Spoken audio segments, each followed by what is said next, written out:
Question de Jérôme. Quelles sont les villes qui ont un fort potentiel de plus-value d'ici 5 à 10 ans? Alors ça, c'est la grande question.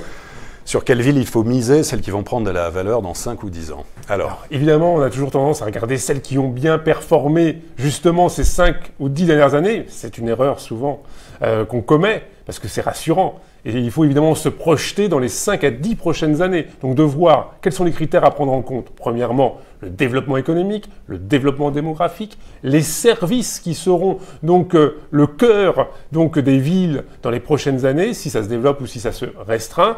Et donc là, il faut regarder un petit peu les villes clés en France. Et puis là, on va voir qu'il y a par exemple le Grand Paris.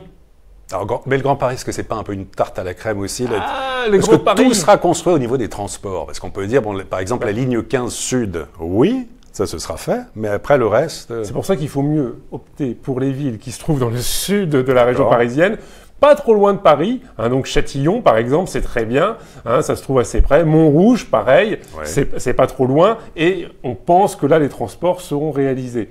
C'est vrai que choisir d'autres villes, par exemple Pazo de Saclay, là où on ne sait pas encore la date de réalisation de cette fameuse ligne qui devrait desservir les centres de recherche français, là c'est beaucoup plus hypothétique. Mais donc là, c'est le Grand Paris. C'est vrai que c'est souvent soulevé. Montrouge, donc Châtillon, Bagneux peut-être aussi. Bagneux, il y a beaucoup de projets d'investissement, beaucoup de projets de programmes immobiliers qui verront le jour aussi. Et puis... Alors si je vais en province, évidemment, il y a Rennes, qui est aujourd'hui une des villes qui connaît le meilleur taux de progression de ses prix, qui n'est pas encore trop cher par rapport à Bordeaux ou par rapport à Lyon, où il y a plein de quartiers neufs qui sont en train de se mettre en place, avec un avantage, c'est qu'il y a à la fois des bureaux et à la fois du logement. Et ça, c'est très important, situé près de la gare ou près du parc Tabor. Et là, on peut avoir des prix intéressants. Il y a d'autres villes, il y a Angers. Angers, bien sûr. 1h25 de Paris par la ligne à grande vitesse. Tout à fait. Ouais. C'est une ville où il y a une qualité de vie importante. Il y a des projets immobiliers en cours. C'est quelque chose qu'il faut regarder. Je dirais que on peut regarder également la Touraine, qui a été un peu délaissée ces dernières années, comme Tours, qui recommence un petit peu à progresser, parce que c'est pareil, c'est 1 heure de TGV de Paris, c'est une ville où il y a une qualité de vie importante.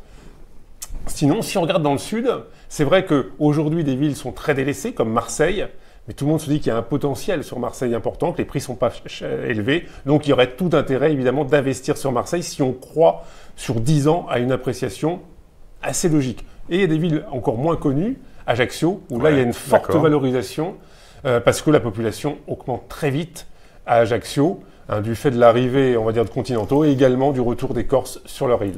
Oui, et puis on peut revenir juste sur Angers. Angers fait partie de ces villes bon marché, entre guillemets, où on peut devenir propriétaire pour moins de 2 000 € par mètre carré dans l'ancien, ce qui est quand même intéressant quand on voit par rapport évidemment à Paris, on est à près de 10 000 € du mètre carré. Enfin, Angers est vraiment à suivre. Également donc Tours, qui est à suivre. Oui, tout à fait. Rennes, Tours, bien entendu. Rennes. Et donc, on voit bien que Rennes se trouve justement en train de partir de cette catégorie des 2 000 € pour aller vers 3 000 €, mais reste encore abordable, alors qu'il y a d'autres villes de province qui le sont beaucoup moins, comme Lyon par exemple.